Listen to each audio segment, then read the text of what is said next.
오세훈이 생태탕을 좋아한 이유가 있었습니다. 바로 명태탕 때문입니다. 명태균 게이트 핵심 제보자 강혜영 씨의 증언을 통해 명태균이 오세훈 서울시장 당선에 관여했다는 의혹이 제기되는 가운데 뉴스타파는 2021년 서울시장 선거 당시 명태균이 실시한 여론조사 보고서 일체를 입수해 분석했습니다. 그 결과 명태균 지시로 실시된 비공개 여론조사 13건에 오세훈 후보가 포함되어 있는 것으로 드러났습니다. 명태는 이 비공개 여론조사를 통해 어떤 질문이 오세훈 후보에게 유리한지 등을 파악했던 것으로 보입니다. 또 강혜영 씨는 여론조사 당시 오세훈 후보 지지자들의 연락처가 담긴 로데이터 파일을 만들어 명태균에게 넘겼다고 말했습니다. 즉 명태가 오세훈 후보 측에 로데이터 파일도 제공했을 가능성이 제기됩니다. 해당 내용을 보도한 봉지욱 기자는 리포트를 통해 오세훈 시장의 선거자금 사용 내역을 살펴본 결과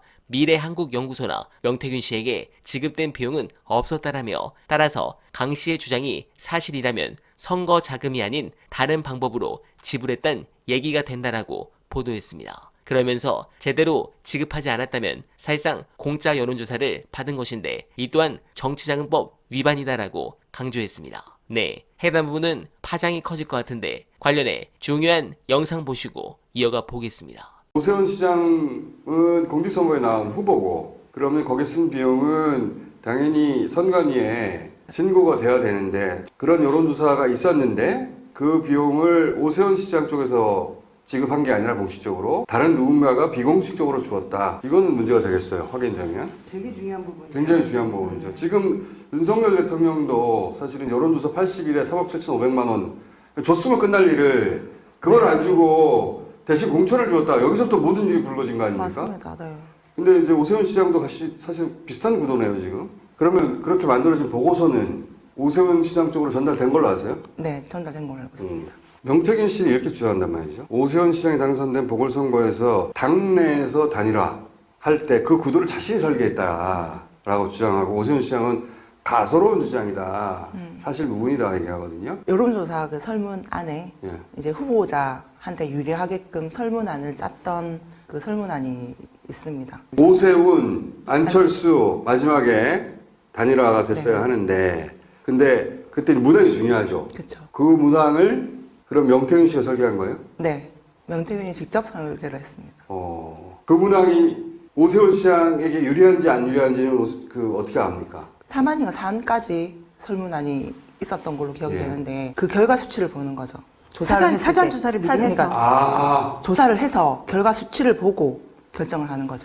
그러니까 오세훈이냐 안철수냐 어떻게 묻냐에 따라서 결과가 그렇죠. 달라질 수 네네. 있거든요. 네네. 그것 가지고 많이 다툽니다. 근데 명태균 씨는 이렇게 물어보고 저렇게 물어보고 네 가지 유형을 사전 여론조사를 돌렸어요. 돌려가지고 네 돌렸습니다. 그래서 그 중에서 오세훈한테 가장 유리한 게 뭔지를 알고서 들어간 그쵸. 거네. 네네. 설계해 준 게 맞네. 설계했다니까요. 윤석열 변호사가 명태균 씨 카톡을 보고 나서 오세훈 시장 정치하면 안 되겠네, 이런 말을 방송에서 툭 했거든요. 네, 사태가 점점 커지고 있습니다. 특히 어제 명태균 측은 새로운 폭로를 암시하는 육성 파일의 존재를 폭로하기도 했는데, 다만 걱정인 것이 있다면 5일 앞으로 다가온 이재명 대표의 재판 결과 때문이 아닐까 생각합니다. 관련해서 전날 SNS와 커뮤니티에서 화제가 된 영상 모시고 이어가 보겠습니다. 지금 이 사태를 잘못 파악하면 생각보다 큰 우리 예상하지 못한 비극이 우리 앞에 있을 수 있거든요. 예. 저는 기본적으로는 이제 정치 현상을 대하는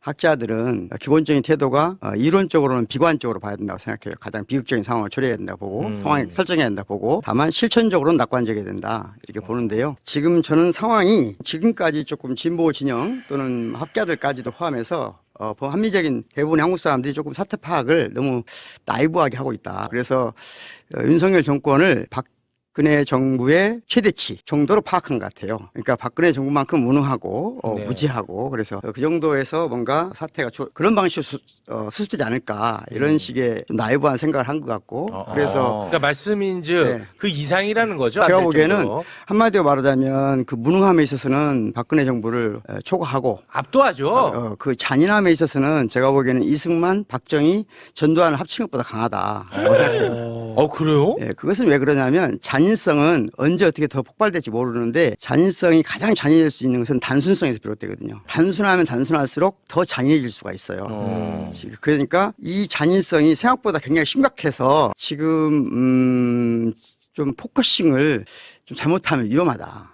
예를 들면 지금 아까 한동훈 얘기 하던데 네. 이게 올바른 지금 전략인가 하는 것도 좀 심사숙고 해야 된다고 생각하거든요. 아, 전략이라는 게 어떤? 그러니까 사태를 이해하고 풀어가는데 어디다 포커싱을 맞춰야 되는가 하고 하는 문제가 있다고 봐요. 네. 저는 이제 특히 이재명 재판에 관해서 이게 이제 과연 사법재판이냐 아니면 정치재판인가 아니면 사법재판인가 도덕재판인가 이 두 가지 질문을 던질 수 있다고 봐요. 만약에 사법재판이 도덕재판이 되거나 정치재판이 된다는 것은 무엇을 의미하냐면요. 이게 만약에 이 재판이 민주주의를 위협하는 법치주의다. 민주주의를 위협하는 수준에 이르고 있다. 이 재판이. 네. 그렇다면 그게 흔한 말대로 법률주의를 통한 전체주의로 가는 교두보거든요. 그게 유르겐 하버마스라는 철학자가 법철학자가 나치를 평가할 때 가장 중요한 특징을 말하거든요. 나치 시대 가장 중요한 특징은 뭐냐? 민주주의를 불가능하게 하는 법치주의예요. 법치주의를 내세워서 민주주의를 교란시키는 거거든요. 다시 말하면 민주주의라고 하는 것은 시민들, 국민 주권의 문제거든요. 국민 주권. 예. 그러니까 주권이라고 하면 국민들이 원하는 방식으로 원하는 사람을 내세워서 원하는 나라 체계를 만들어 가는 거예요. 예. 네. 그러면 대부분의 국민들 중에 많은 수의 국민이 지지하고 지원하는 사람을 또는 그런 방식으로 나름대로 성장한 사람을 법의 이름으로 특히 법이 사법적이지만 사실은 도덕적인 재판과 가까운 도덕재판 가까운 방식으로 말하자면 투표권을 상실케 한다면 피선권을 상실케 한다면 네. 그거야말로 전형적인 법치주의에 의해서 민주주의를 교란시키는 것이다. 이렇게 볼 수 있는 사건이고 이 맥락에서 저는 지금 이 사건이 단순한 게 아니다. 네, 공감합니다. 이번 판결 중 가장 골 때리는 상황인 협박이란 단어는 사람에 따라 달라질 수 있는 주관적인 감정인데 납득이 안 됩니다. 당선자도 아닌 낙선자가 상대방 비방도 아니고 자신을 변호하는 과정에서 그것이 당선 무효에 해당할 만큼 중대한 범죄입니까? 또한 이게 끝이 아니라 검찰이 19일 이재명 대표의 경기도 법인카드 사적 유용 의혹에 대해 업무상 배임 혐의로 기소했습니다.